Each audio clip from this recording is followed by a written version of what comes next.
يا صباح الورد، يا صباح الفل، يا صباح الياسمين، يا صباح النشاط والحيوية والطاقة الإيجابية. حبيت آخدكم كده معايا جولة وأنا باشتري الخضار بتاعي، وأوريكم كل الجمال اللي أنا باشوفه كل يوم دوّة. عايزة أقول لكم حاجة كده بجد لمّا باشوفها بتسعدني من جوّه، زي ما أنتم شايفين كده نوجة في ميدان الحلمية. عايزة أقول لكم موفّرة كل حاجة لسِت البيت أو الموظفة، زي ما أنتِ شايفة كده البسلة متفرّطة والتوم جاهز والبامية والفاصوليا وشوربة الخضار ب10 جنيه، والبسلة متفرّطة ب20 جنيه، لو مش متفرّطة ب22 جنيه طبعًا عشان لسه أوانها طالع، فهي غالية شوية. وزي ما أنتِ شايفة كده الجمال كلّه زي ما أنتِ شايفة. طبعًا دي الإيد الشقيانة، دي سِت اللي ب100 راجل، زي ما أنتِ شايفة كده قاعدة معاها وبتعمل الخضار وبتقوّر لنا البتنجان وبتقوّر لنا الكوسة، وبتاخد على الكيلو بس 2 جنيه. يعني على البسلة 2 جنيه، على الكوسة 2 جنيه، على البتنجان 2 جنيه. طبعًا زي ما باقول لكم في ناس كتير أوي ما عندهاش وقت اللي هي تقعد تعمل وتقوّر والكلام ده كلّه، تقدر تاخد الحاجة جاهزة. الطماطم زي ما أنتم شايفين كده حمرا ومسكّرة وحاجة كده في منتهى الجمال ب5 جنيه، البصل كمان ب5 جنيه، الليمون ب10 جنيه، البتنجان ب10 جنيه، الجزر تقريبًا ب8 جنيه.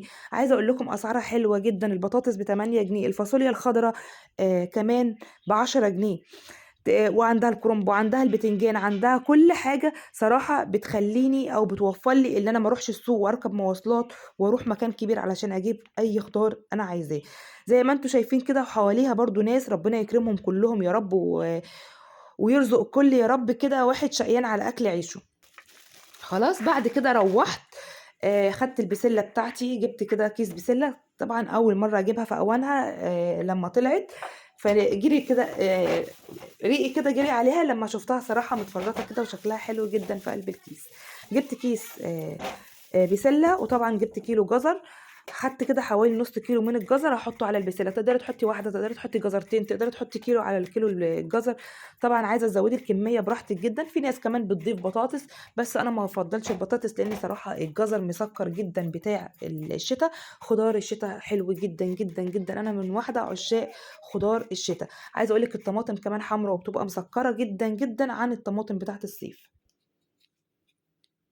هنا أخدت الجزر كده قشّرته، وطبعًا كنت مولّعة الحلة اللي جنبي دي علشان أسلُق فيها المَيّة، أسلُق فيها المَيّة بعد ما غليت، أهم حاجة المَيّة تغلي كويس جدًا، جدًا، علشان أول ما ننزّل اللحمة تقفل الأنسجة وما تنزّلش معاكِ دَم في الشوربة، وتبقى الشوربة بتاعتِك بدل ما تكون شكلها حلو، يبقى شكلها غامق من الدم. خلاص، هانزل كده بكيلو من اللحمة، تقدري تحطّي كيلو، تقدري تحطّي نُص كيلو على حسب عدد أفراد أسرتِك، ما فيش أي مشكلة. غسلت كده ورقتين لورا علشان الورق اللغار بيكون فيه تراب.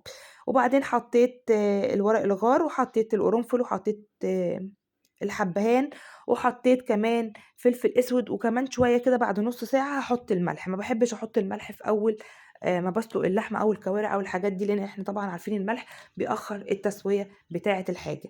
بعد كده بقى طبعًا لحد اللحمة كده ما تستوي هاقطّع الجزر، بتقطّعيه بالشكل دوّة وخلاص على كده. لو وصلتِ لحد هنا ما تنسيش تعملي لايك وكومنت. عايزة أقول لِك الدعم بتاعِك دوّة بيفرّحني جدًا، جدًا، والله العظيم كل ما باقول خلاص مش هاكمّل ومش هاصوّر لإن الموضوع فعلًا مُتعب جدًا، وزي ما أنتم شايفين كده باعتذر من صوتي. الموضوع فعلًا مُتعب جدًا، جدًا، التصوير والمونتاج والكلام ده كلّه. كل ما باقول خلاص مش هاكمّل أبُص ألاقي واحدة بتقول لي جزاك الله كل خير، تسلم إيدِك، بجد الوصفة حلوة. عايزة أقول لكم والله العظيم الكلمة الحلوة دي عايزة أبقى أقوم أفتح الكاميرا حتى لو في نُص الليل أصوّر لكم أي حاجة، أصوّر لكم صينية كيكة، أصوّر لكم صينية بسبوسة، المهم إن أنا أفتح الكاميرا وأصوّر لكم. فعلًا الدعم النفسي بيفرّحني جدًا وبيفرّح أي حد، حتى لو من باب جبر الخواطر ما تزعّليش حد وحُطّي لها كلمة حلوة منِّك، حتى لو عجبتِك الوصفة ما تاخديش الوصفة وتمشي، حُطّي لها لايك وكومنت عشان بجد فعلًا الدعم النفسي دوّة بيدعمنا جدًا، جدًا، جدًا من جوّانا. بعد ما خرّطت البصلة زي ما أنتم شايفين كده خرّطت بصلاية حلوة جدًا، وهاحط عليهم معلقة كبيرة من السمنة البلدي أو السمنة اللي أنتِ تفضّليها. هنا زي ما أنتم شايفين كده هاخدّع بمعنى أصح للطبيخ. لحد كده البصلة ما تحمر معايا، رُحت فرمت حوالي كيلو إلا ربع من الطماطم، وزي ما باقول لكم الطماطم زي ما أنتم شايفين كده كانت حمرا وحلوة جدًا. غسلتها كويس وقطّعتها، وهنا بافرمها في الخلاط أو باضربها في الخلاط. أهم حاجة بقى كمان تحمّري البصلة كويس جدًا علشان لمّا الطبيخ يستوي معاكِ ما تكونش البصلة بيضة معاكِ أكنّها مسلوقة، فاهمة؟ لو أنتِ حمّرتيها نُص تحميرة أو شوّحتيها وجيتِ خلصتي الطبيخ هتحسيها ان انت بتاكلي بصل مسلوق، مش فاهم حاجه نحمر البصله زي ما انتم شايفين كده. هو ده اللون اللي انا عايزاه، تتحمر كويس ما تتحرقش، تتحمر كويس. وبعد كده بننزل بالطماطم. ليه بقى تتحمر كويس؟ علشان الطبيخ لما بيستوي معاكي ما تكونش بيضه. خلاص يا لوزة. بعد كده هنحط بقى فلفل اسود وملح وكيس توابل، لا كيس ايه، مش كيس مرقه بقى، هنحط كيس خضروات. كنور موفره لنا الخضروات وموفره لنا الدجاج وموفره لنا كل حاجه صراحه. عايزه اقول لك تحفه تحفه تحفه في الاكل. كيس كده بفضيه مع الفلفل الاسود والملح. البسله الوحيده اللي ما بتعشقش التوم، ما بتحبش اصلا ريحه التوم. اي طبيخ، انا بقول لك اهو زي ما كانت امي الله يرحمها بتقول لي اي طبيخ يا امل لما كانت بتعلمني وانا صغيره، اي طبيخ يحب التوم الا البسله. عايزه اقول لكم البسله ما بتحبش التوم خالص، اوعي تحطي عليها حتى ولو فص توم. بس كده. هو الفلفل الاسود والملح. عايزه تضيفي بقى من عندك كيس زي ما انا حطيت كده كيس خضروات، حطي كيس خضروات من ماجي. بصوا بقى تركايه حلوه قوي بقى، بحب كده ايه اغطيها وتاخد كده لمده 5 دقايق كده ايه، البسله كده تتشرب كده من قلب الصلصه وتتسبك اكتر. واهم حاجه نسبك الطماطم على نار هاديه جدا جدا جدا، وتتسبك كمان كويس قبل ما نحط الجزر والبسله. خلاص. خدت كده كام غلوه كده مع مع الصلصه، هحط بقى اللحمه بتاعتي. عايزه اقول لكم اللحمه كان فاضل لها حوالي مثلا 12 دقيقه او بربع ساعه بالكتير وتكون ايه استوت. يعني ما تنزليها حوالي سوا كده او تسيبيها تستوي آه يعني 80% مثلا. وبعد كده بقى هنكمل التسويه بتاعتها مع البسله. بس حاجه كده في منتهى الجمال. اعملي الطبيخ كده على طريقتي وان شاء الله هيعجبكم. حبيت اخدع معاكم واطبخ معاكم وبرضك فيديو جديد، ويا رب كمان يعجبكم الفيديو. بعد كده خلاص زيتها شوربه وحطيت اللحمه بتاعتي، وبعد كده هغطيها واسيبها برضو على نار هاديه لحد ما تستوي.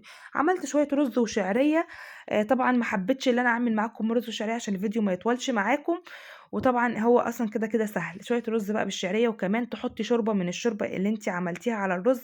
تفرق جدا جدا جدا في طعم الرز، لان طبعا الشوربه متبهره غير لما تحطي ميه مغليه.